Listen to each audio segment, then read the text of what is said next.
I think Zach is like waiting. What do you mean? You're just so late. It feels like you're like waiting. I was clapping right when you clapped on my end. Okay. And every time I did it, Bailey's like, huh? What? Let's do one more just for safety. Just to assure you. 3, 2, 1. 3, 2, 1. 3, 2, 1. Okay, that sounded way off too, but that's fine. Well, did that sound like I was before or after? Way after. Oh, because I clapped slightly before you that time. Like a whole beat after. Oh, I tried to head it off and clap earlier that time. Huh. So. Okay. Okay. I don't know. We'll figure it out. We'll fix it in post. Cool. Welcome to our newest episode of Steven Seagal. This is episode 20. Well, it's only the newest episode for 1 week, and then the next episode comes out. So that's Don't be an will ass. very quickly come out. Welcome to our temporarily newest episode of Steven Seagal. Yeah, today we are talking about the 2005 action movie, Today You Die. I'm already Aaron. in 2005. Yeah. Mm. I introduced myself. Introduce yourselves. We've done this 20 times. Have we? Oh, geez, that doesn't seem right. Well, Cut all this out. Today I'm Hans. I die. No, Hans, you threw the pacing off. Who's? Well, I didn't hear you introduce yourself. No, because I had a fun little kind What of are you whose gonna line say? is it anyway style. You have to say that after you introduce yourself. Now No, he's no, going to have to cut all this out. No, Hans, shut up. I had a fun little whose line is it anyway style introduction to do, and you threw off the rhythm twice. How am I supposed to know? Do we want to start over? Yes, Maybe. we're out of practice. We're rusty. I know, it's been a while. But you can't check your six.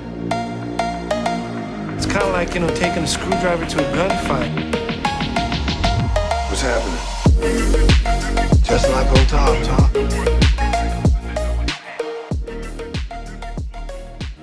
top. Welcome to Steven See It All. I'm one of your hosts, Aaron. Hello. Today I die, and my name is Zach. That wasn't worth it. I'm Hans. So we're talking about the 2005 action movie, Today You Die, obviously starring Steven Seagal. The first thing I want to say right at the jump, I have mentioned this before, and we've talked about it a lot, how forgettable these movies are. Mm-hmm. Yes. I think someone greased this movie. Like, I can't remember a single thing about it. Okay, I am looking at the Wikipedia page right now, and I don't think it's telling me the truth. Like, I don't remember. Okay, this it's been movie. a week since we watched it. We didn't get to record right away. But Yeah. I will say I was in a very similar position until I just glanced at the synopsis. Yeah. I completely could not tell you a single thing about this movie. Once I kind of looked at the synopsis, it had enough elements that I could kind of conjure up and remember something distinct about it. Mhm. Spoiler alert. Ooh, for speaking next of Conjuring, week, I think there might but, actually be magic in this one again. This the has, most some, inconsequential magic possible. Yeah, it has some Marked for Death vibes here. I think we've gotten to the point where Seagal is recycling some motifs from his previous films. Or now that we're 20 movies Doesn't have in. any new ideas. Or we've No. kind of talked about this before with Ticker, how he said Tom Forsythe's character was a Seagal character, and then we decided that actually Seagal characters are just generic enough that you can just accidentally write one.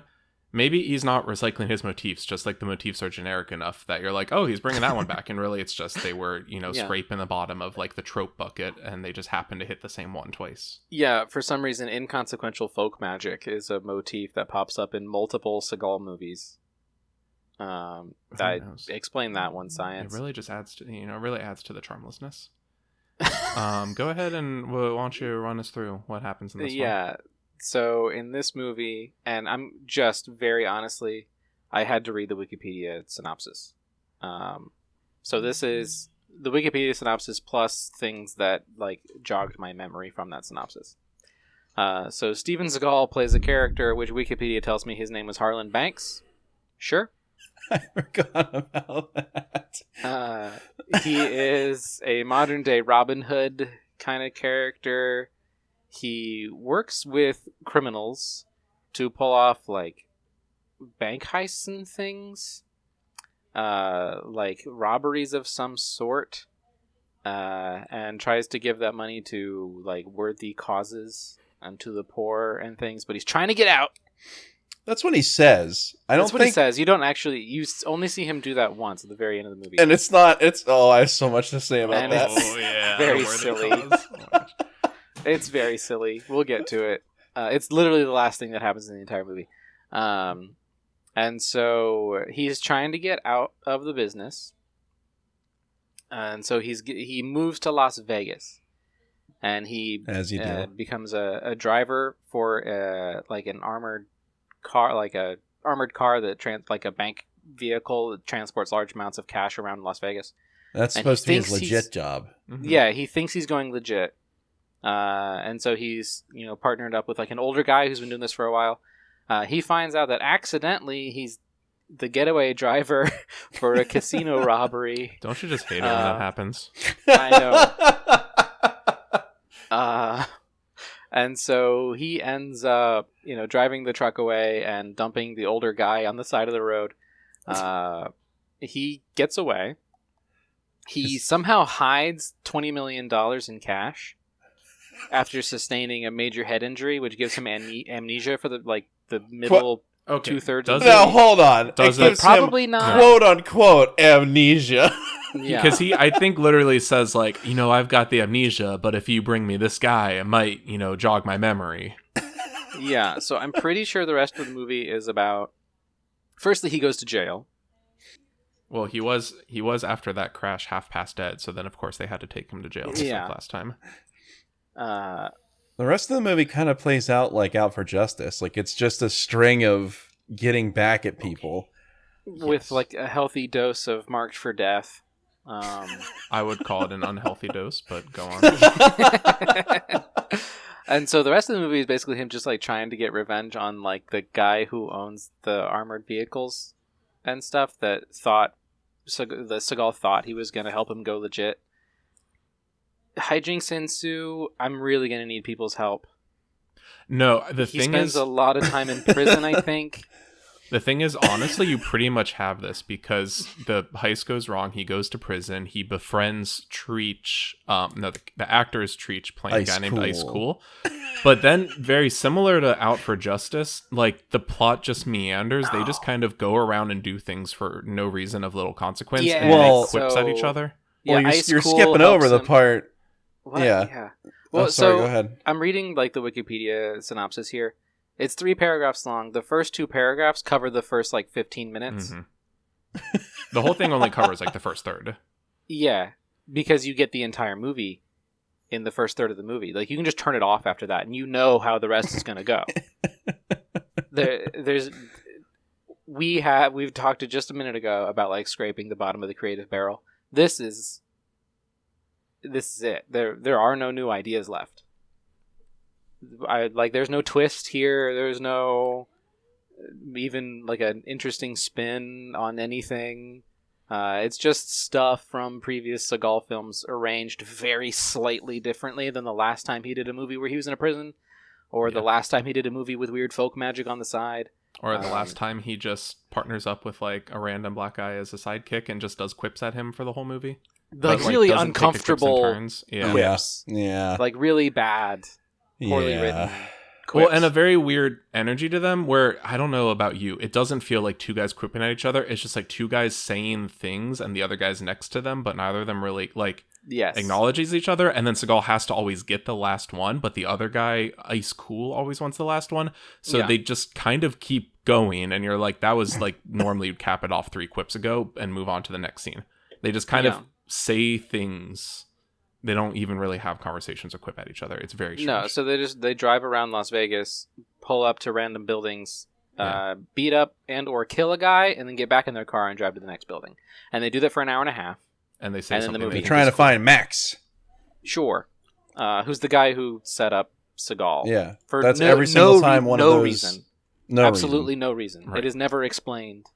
It- Every why single it's time like he Seagal walks on this into one of robbery. those like fights where he just picks someone and that then fight ensues and then he moves on to the next person. That's what he says. Where's Max? And they say he's dead, and he says, "No, I don't believe you." And then that's the whole thing. Just keeps going and going and going. Again, like it basically, this last part just is kind of out for justice because it's just vaguely trying to track down a guy who's kind of just doing his own thing. Like, Yeah.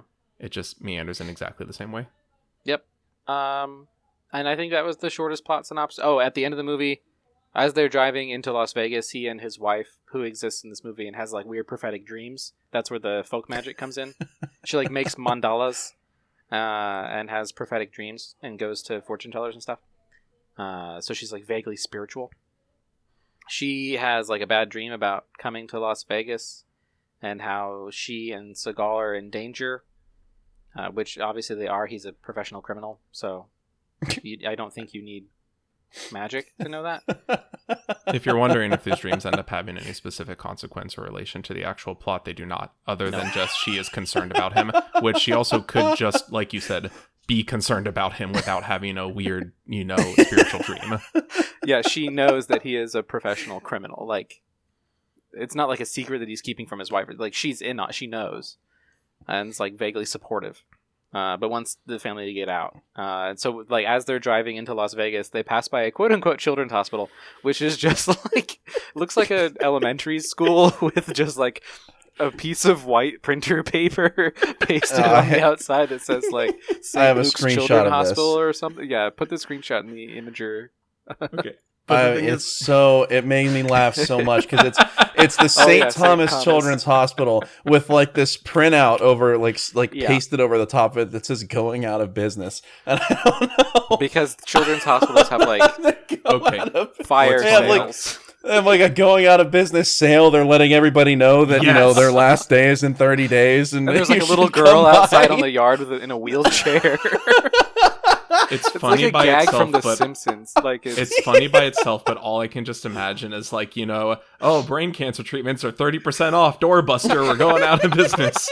Bring your kid in for a last minute clearance cancer treatment. Like the screenshot you posted, like the colors, the blocking, everything. It looks like it could be out of like some spoof from the 70s. It like really a spoof does. movie. It was hilarious. There's like a nun pushing a little girl in a wheelchair. She's carrying like holding a single balloon. Like it's silly. And so of course at the end of the movie they go back to the hospital that they pass by as they're coming into Las Vegas and hand them the $20 million and save St. Thomas Children's Hospital. And they just like fade to black. They talk to. There's a girl standing out in the yard that we've never met. Seagal never met. No. Seagal's wife never met. No. And the girl's just like I don't even remember what happens, but there's something specific. He just walks onto the lawn of this children's hospital, goes up to this little girl, hands her a necklace, gives her a hug, and leaves. Okay, He does Is not that know really this what it girl. was? No, it's She even does not know weirder him. than that because you have to remember there's also FBI agent Rachel Knowles, played by Sarah Buxton, that he kind of teams Yes. up with in this movie. Yeah. And he goes up to this little girl who, fun fact, is played by Chloe Grace Moretz in one of her earliest film roles. Gives knew her I recognized this her from necklace, somewhere. gives her a hug. There's no established relationship or anything. It's not his No, niece it's or weird. godchild or anything. Then he walks away, but is like still on the premise. Like he is still there. And then this a female FBI agent that he worked with shows up, goes and hugs this girl, the same girl. Again, no relationship with her, never met her, not friends in any way. And it's like, oh, who gave you this necklace? And she's like, a nice man. But like that, he's standing like 10 feet away. Like it's just an odd. If they happen at the exact same time, both went to talk to the girl at the same time. A good man. A good man. Or if if he was there the day before, something that makes sense. But it's just weirdly again, they want to have set the it up moment. at all, so it's just creepy. And they want the moment where he gives her the necklace, and then they also want the moment where this woman sees her and she's like, "Oh, this really nice guy gave it to me." But you don't have that happen at the same time. It's like high school theater almost. That's a really good way to describe it. It was just a very stranger than usual movie. Yes. But it just felt like small components of previous Seagal films slightly rearranged, hoping I wouldn't notice. Yeah, he does. We didn't even mention he does get his revenge on Max, played by is it Kevin Tai? Yes, Sure. I don't actually know how you pronounce his last name, but he's like a pretty big name. He was He was What in was it? Roadhouse. Locke's dad in Lost. Yeah. That's a very specific Hans pull. Yeah. But he does get his revenge, and it the whole thing kind of peters off. Yeah. Which is probably why we didn't talk about it. Like, to exclusively describe the Seagal movie with other Seagal movie references, I think we would say that it is like marked for justice or like out for blood. If like, you know, just combine those two into like some kind of snarky title. Like, Yeah. We skipped the whole prison break. You said that Treach gets him out of prison, but we didn't talk about how. No, because Treach knows that there's going to be a helicopter that lands at the prison at a certain time. Of course. And so they do like they do this in cartoons. Like this happened in Avatar: The Last Airbender. You start a prison riot as a distraction so you can get on the vehicle that's going away from the prison. And so they like start a prison riot and they just walk onto this helicopter. Well, okay. After Ice Cool is wearing like a guard uniform. Yeah, he like kills a guard. Which, again, and they did also do uniform. in Avatar. Yes. Like that is also usually a component of this. That's not new or anything. Yeah, no, there's nothing original in here. It is just funny that when they hop on, the guy flying the helicopter is like, you know, speaking to Ice Cool. He's like, "Oh, you were part of the deal. I'm supposed to pick you up. Who's this other guy?" And Ice Cool is just like, "Don't worry about it. You know, it's Seagal in the back seat. Like, it's cool." And the guy's like, "Okay, sure," and just flies away. Like, they just have this weird, like, he wasn't part of the deal, but the guy's very fine with that. Well, and so this relationship between, I'm remembering more and more as we talk about this relationship between Seagal and Ice Cool, as they're like going around to like all of Ice Cool's like a big guy in some sort of gang in Las Vegas, and so they go around and Ice Cool like hooks up Seagal with all these different people in this gang in Las Vegas. And we've talked before about Seagal's like very uncomfortable eubonics. Yes. They actually use the word eubonics in this movie. Ice Cool makes a reference to it. I wrote down the actual line. Oh, I didn't write down the line, but they make a joke about eubonics. Like, they recognize that Seagal is doing this like it's part of the text of the film that no one directly addresses except for this one throwaway line. Are you talking about the one when Ice Cool is talking to the prison guard? I believe so. And he says, "Moon jumping cattle battle," and the guard says, "What?" And he says, "Pajama mama on Pico Pimpin'," and the guard says, "What?" And he says, "Sneeze oozing on a sunset stripper," and the guard says, "What?"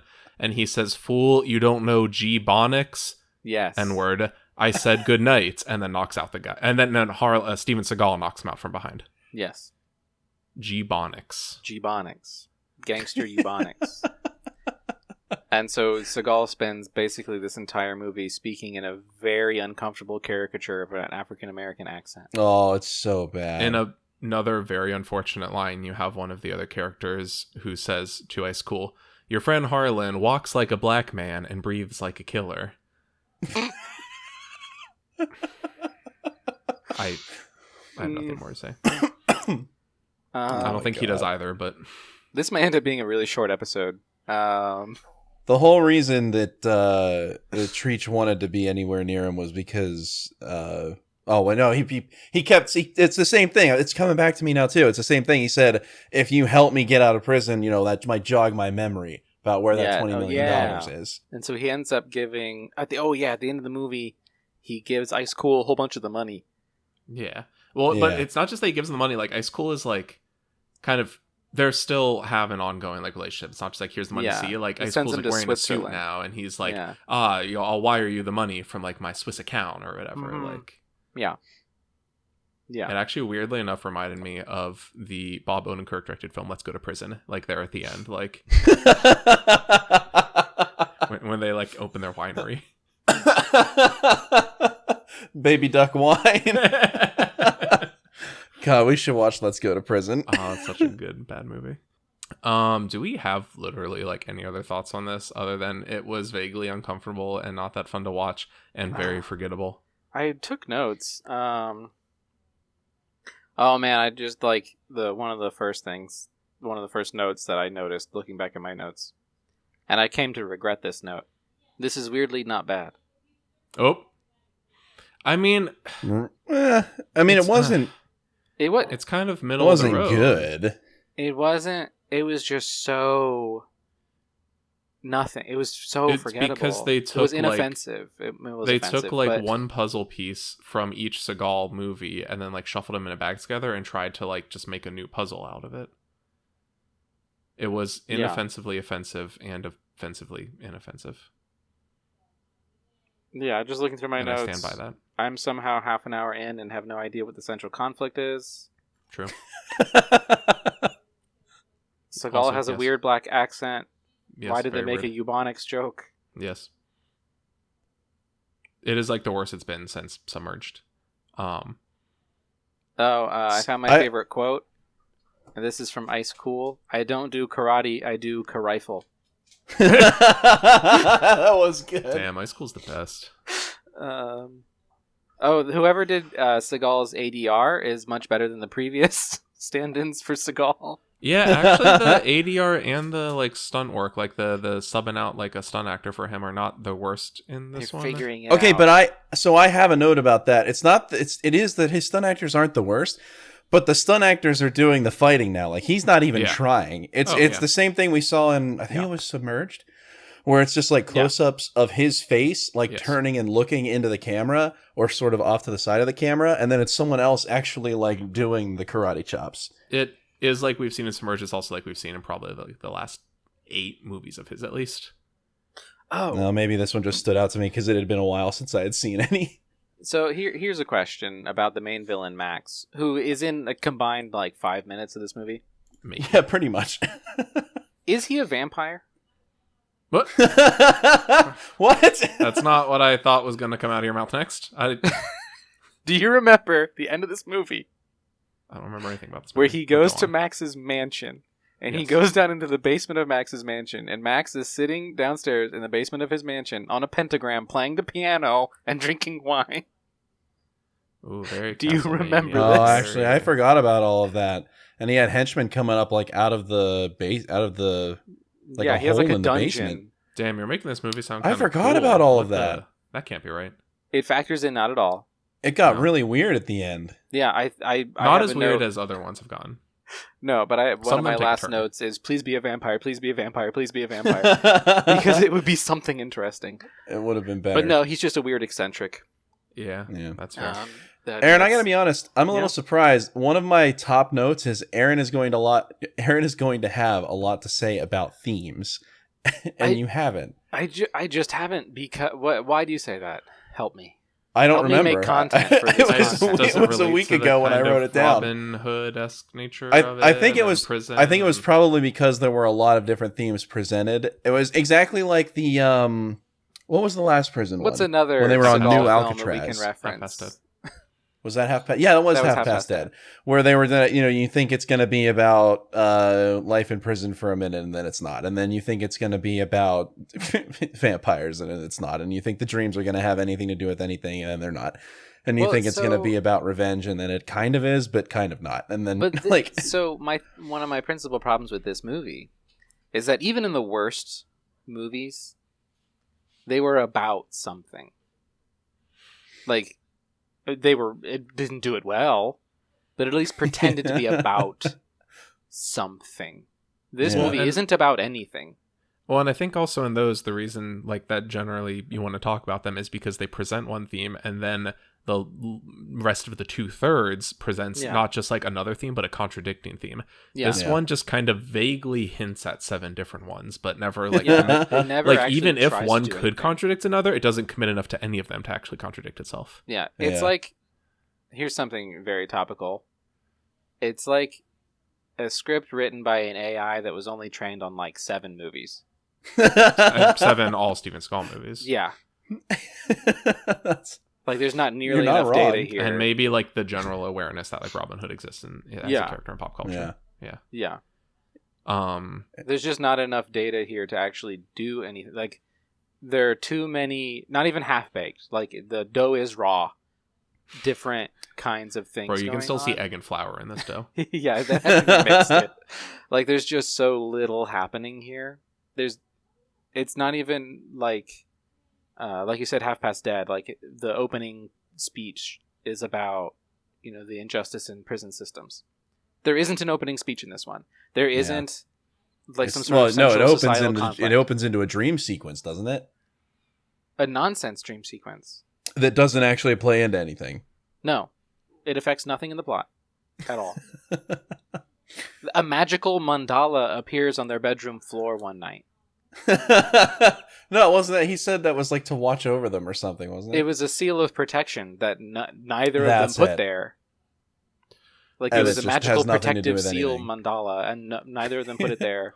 Very unsurprisingly, I will say, we have seen, because of lawsuits that have been filed by the producers of this film against Seagal, and then counter lawsuits by Seagal towards the producers, alleged that Seagal would arrive on set late, leave set early, and rewrote parts of the scripts without their permission. Yeah, it doesn't so I don't know if this has the exact same, like, you know, death by a million edits problem that we've seen in a lot of these movies, but it does have like the still death by Seagal's ego. They might have had an idea of what this movie was, and then I don't know, if, like, parts he just didn't like, he just didn't do. So I don't know if my assumption would be the original script leaned more into this magical element, and then he's like, I don't know about this, and like just they didn't have enough footage that related to it to actually like commit, but they like also taking that out would shorten the movie too much.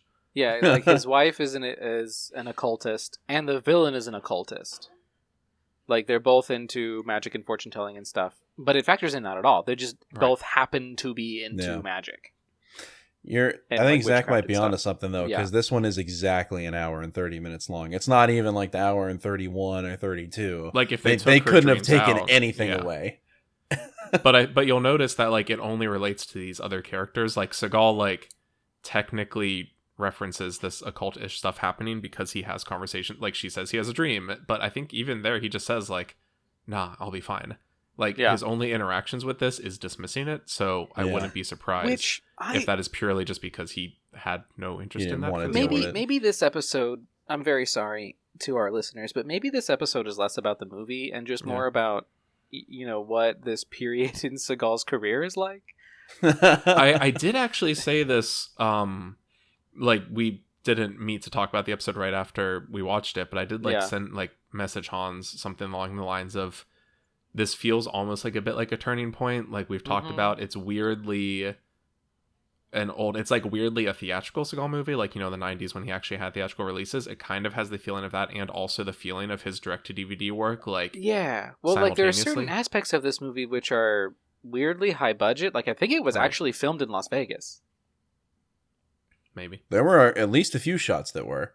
Like, there was a car chase that ran right by like the Luxor. Like, it's okay, but with that car chase, this movie was released in 2005, and all of the cars in that car chase were definitely from the mid 90s. Okay, so they used cheap cars, but like in the middle of Vegas, they had old Crown Vics with county sheriff written on the side, and I'm pretty sure that's not exactly how that works. But see, I didn't even mean like budget wise, like in terms of like a theatrical budget. I just mean like when you kind of think of like, if I just say like Seagal movie and you just like, you know, your brain AI generates a Seagal movie, it can actually kind of vary a bit. Like, are we talking like theatrical is like his theatrical ones are like weirdly asexual, and like, you know, this feels more like an early Seagal. This is like a throwback Seagal. It when we noticed, we got to the, as soon as we hit like, you know, and it isn't just like, you know, the sexuality, but like, you know, it's a pretty easy one to notice, is like once you hit the direct-to-DVD area, it's just like strippers, boobs for no reason.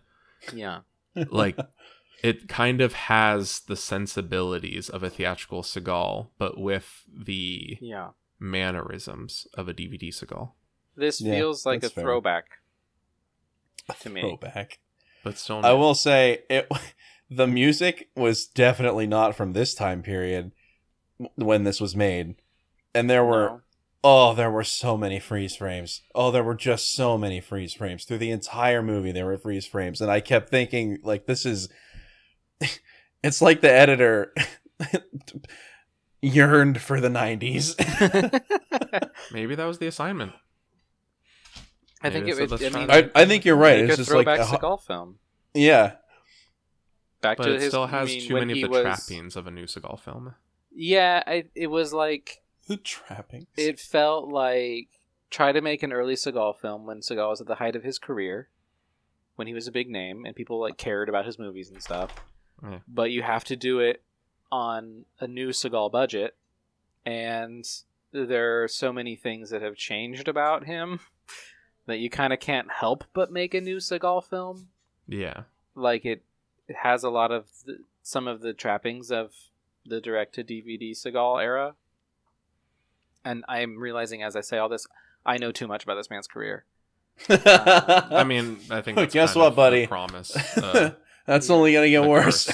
Yeah, we are almost halfway through all these movies. Even just the fact that if I'm talking to someone and they like mention like a Seagal movie, I would have to be like, well, okay, do you mean like early theatrical Seagal? Do you mean like teamed up with like various hip hop stars Seagal? Do you mean the beginning of his direct to DVD Seagal? Do you mean like, mid direct to DVD Seagal? Like, do you mean post 9/11 Seagal? Like, you really can divide it, and like you can do a cut out a cross section and see the strata of Seagal, when every other normal person is just like, oh, I don't know, he kind of fights and says things in a weird husky voice. That's all they have to know, and that's all they should know. Yeah, so like he's partnered up with a hip hop artist, which is one era of Seagal. There's weird occult magic, which is an earlier era of Seagal. It's just a revenge story where they drive around and beat up people, and that's an even earlier era of Seagal.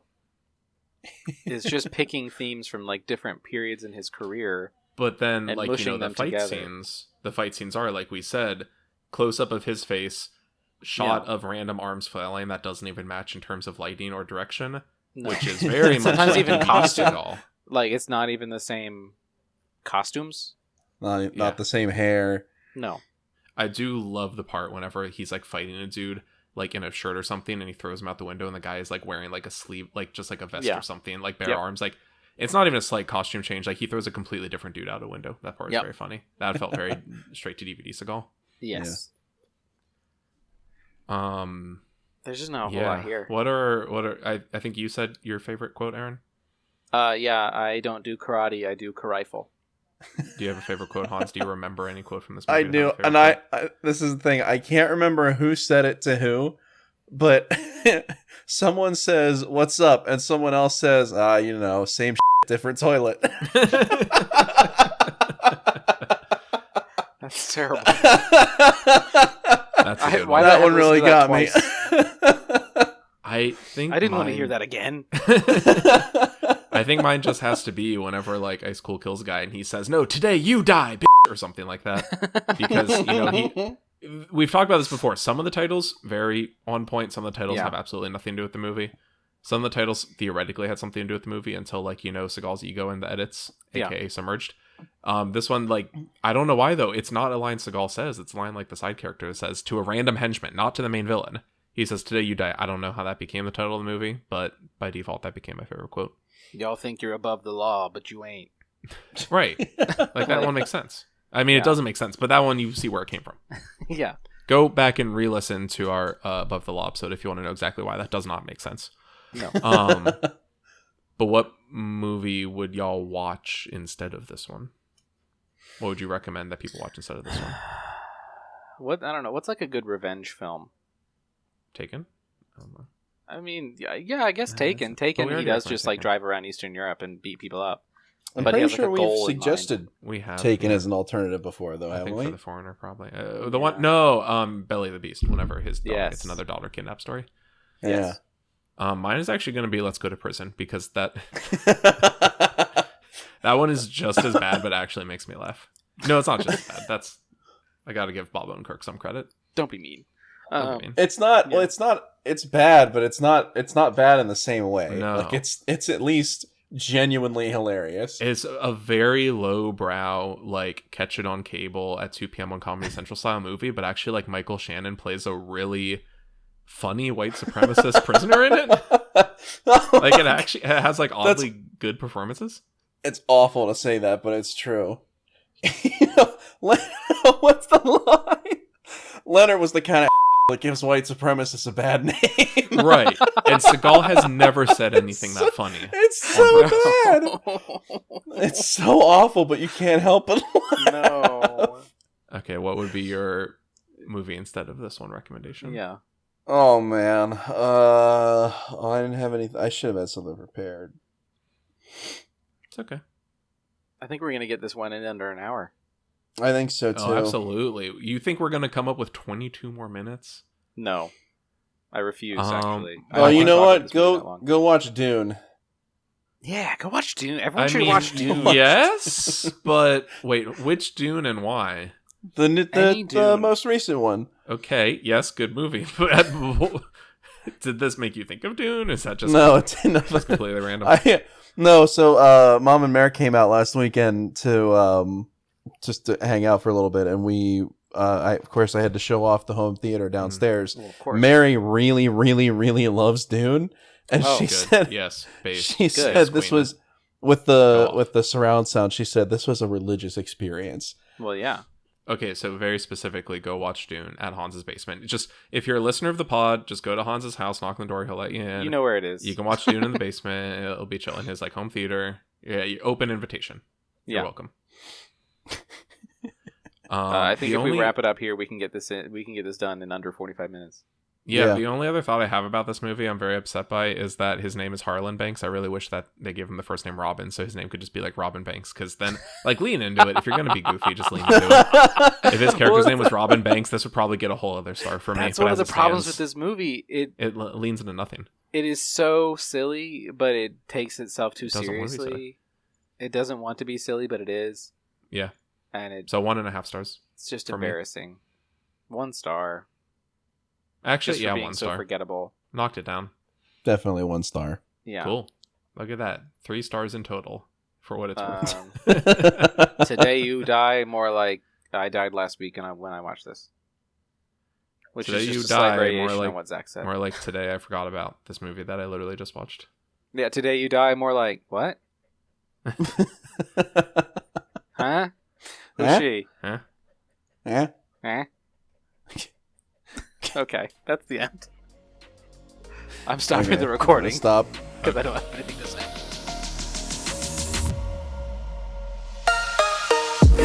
That means one of us has to die.